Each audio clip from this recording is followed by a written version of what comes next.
In the 11th lecture of probability theory, we considered the third specific case of discrete random variable, the Poisson random variable. We introduced a Poisson process by using the example of radioactive decays.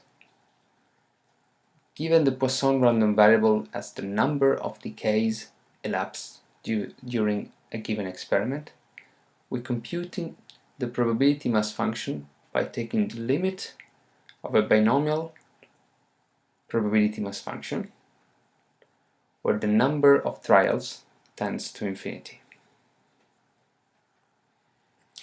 We demonstrated that the Poisson random variable probability mass function satisfies Kolmogorov's axiom 1 and axiom 2.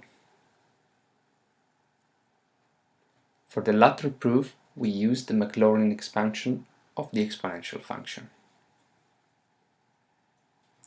We then computed the expectation and variance of the Poisson random variable, making smart substitutions of the dummy variable of the summations. Some examples were finally discussed.